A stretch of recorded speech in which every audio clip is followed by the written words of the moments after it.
आज हम बात करने वाले हैं भारतीय संविधान के उन बेहद जरूरी आर्टिकल्स की जो हम सबको बराबरी का हक देते हैं।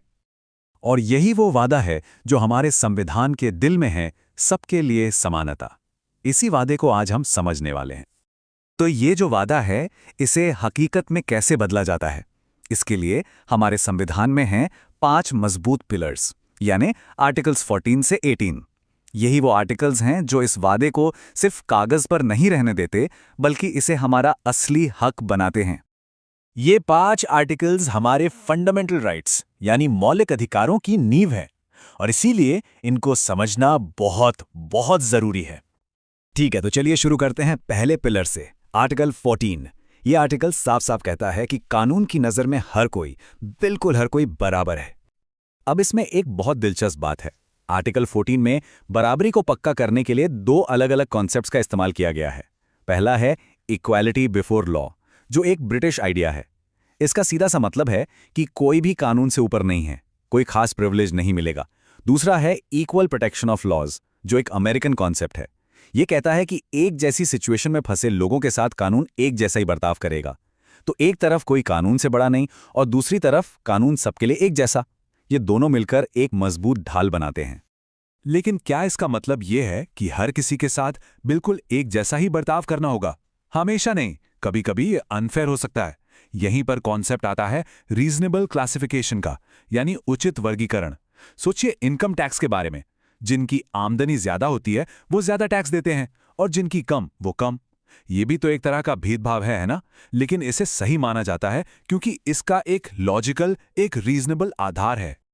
तो सवाल यह है कि कौन सा वर्गीकरण सही है और कौन सा गलत। इसके लिए सुप्रीम कोर्ट ने 2 टेस्ट बनाए हैं। पहला, जो आप क्लासिफिकेशन कर रहे हैं वो किसी असली और समझने लायक अंतर पर बेस्ड होना चाहिए, मतलब मनमाना नहीं होना चाहिए। और दूसरा, उस अंतर का उस कानून के मकसद से एक सीधा लॉजिकल कनेक्शन होना चाहिए।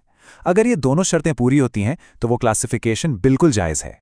और ये इक्वालिटी का प्रिंसिपल इतना ज्यादा जरूरी है कि लैंडमार्क केशवानंदा भारती केस में सुप्रीम कोर्ट ने इसे संविधान के बेसिक स्ट्रक्चर का हिस्सा घोषित कर दिया। इसका मतलब यह है कि संसद भी कानून बनाकर इस अधिकार को छीन नहीं सकती। ये नॉन नेगोशिएबल है। तो ये तो हुई कानून के सामने बराबरी की बात। अब आगे बढ़ते हैं आर्टिकल 15 पर और देखते हैं कि ये कानूनी थ्योरी से निकलकर असल समाज में होने वाले भेदभाव पर कैसे चोट करता है। आर्टिकल 15 साफ कहता है कि स्टेट यानी सरकार किसी भी नागरिक के साथ सिर्फ इन 5 वजहों से भेदभाव नहीं कर सकती: धर्म, नस्ल, जाति, लिंग या जन्मस्थान। इन 5 ग्राउंड्स पर कोई डिस्क्रिमिनेशन नहीं होगा। और ये सिर्फ सरकारी चीजों तक सीमित नहीं है। ये आर्टिकल ये भी पक्का करता है कि दुकानें, होटल, रेस्टोरेंट, कुएं, सड़कें, मतलब जो भी पब्लिक प्लेसेस हैं, वहां जाने से किसी को रोका नहीं जा सकता। ये हर किसी के लिए खुले हैं। लेकिन यहां भी एक ट्विस्ट है। संविधान प्रोटेक्टिव डिस्क्रिमिनेशन, या जिसे हम पॉजिटिव एक्शन भी कह सकते हैं, उसकी इजाजत देता है। इसका मकसद है उन ग्रुप्स को आगे लाना जो ऐतिहासिक रूप से पीछे रह गए हैं। तो इसी के तहत कुछ एक्सेप्शंस बनाए गए हैं, जैसे महिलाओं और बच्चों के लिए स्पेशल लॉज बनाना, या फिर सोशली और एजुकेशनली बैकवर्ड क्लासेस यानी एससी, एसटी, ओबीसी के लिए खास प्रावधान करना। इसमें प्राइवेट एजुकेशनल इंस्टीट्यूशंस में रिजर्वेशन भी शामिल है, और अब इकोनॉमिकली वीकर सेक्शंस के लिए भी। इसका मकसद है एक लेवल प्लेइंग फील्ड बनाना, सबको बराबरी का मौका देना। और इसी कड़ी में सबसे नया और बड़ा कदम है 10% ईडब्ल्यूएस रिजर्वेशन, जिसे 2019 में 103rd अमेंडमेंट के जरिए लाया गया। ये इसलिए खास है क्योंकि इसने पहली बार आरक्षण के लिए आर्थिक आधार को भी शामिल किया। चलिए अब बात करते हैं एक बहुत ही जरूरी मुद्दे की, सरकारी नौकरियों में बराबरी का मौका। इसके लिए है आर्टिकल 16। आर्टिकल 16 की आत्मा यही है, जब भी सरकार कोई नौकरी निकालेगी तो देश के हर नागरिक को अप्लाई करने और चुने जाने का बराबर मौका मिलेगा, कोई भेदभाव नहीं।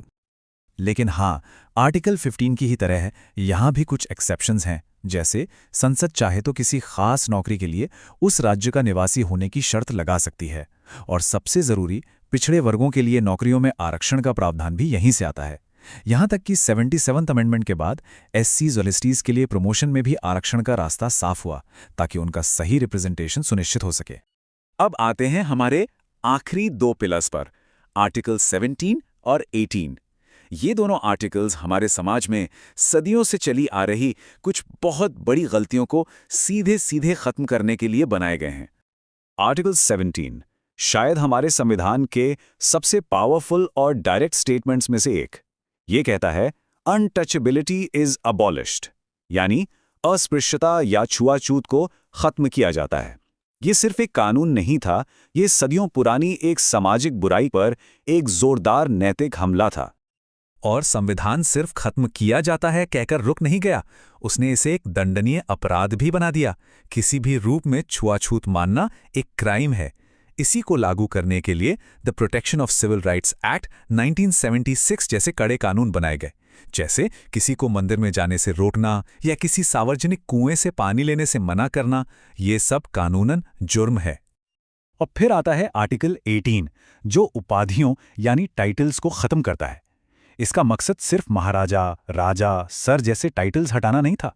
इसका असली मकसद था उस सोच को खत्म करना जो कहती है कि कोई इंसान जन्म से ही दूसरों से बड़ा या छोटा होता है।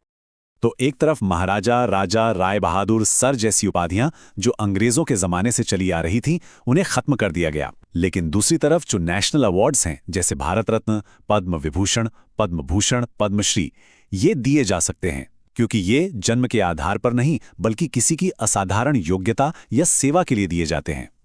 लेकिन यहाँ एक बहुत ज़रूरी शर्त है। ये जो अवार्ड्स हैं, ये सम्मान है, टाइटल नहीं। मतलब कोई अपने नाम के आगे भारत रत्न डॉक्टर शर्मा नहीं लिख सकता। हाँ, ये कहा जा सकता है कि डॉक्टर शर्मा जिन्हें भारत रत्न से सम्मानित किया गया है। ये एक छोटा सा लेकिन बहुत ज़रूरी फ़र्क है। तो हमने देखा कि आर्टिकल्स 14 से 18 कैसे कागज पर बराबरी की एक मजबूत नींव रखते हैं, लेकिन सवाल ये है कि इन कानूनों की आत्मा आज हमारे समाज की हकीकत में कितनी उतर पाई है। ये एक ऐसा सवाल है जिस पर हम सबको सोचने की जरूरत है।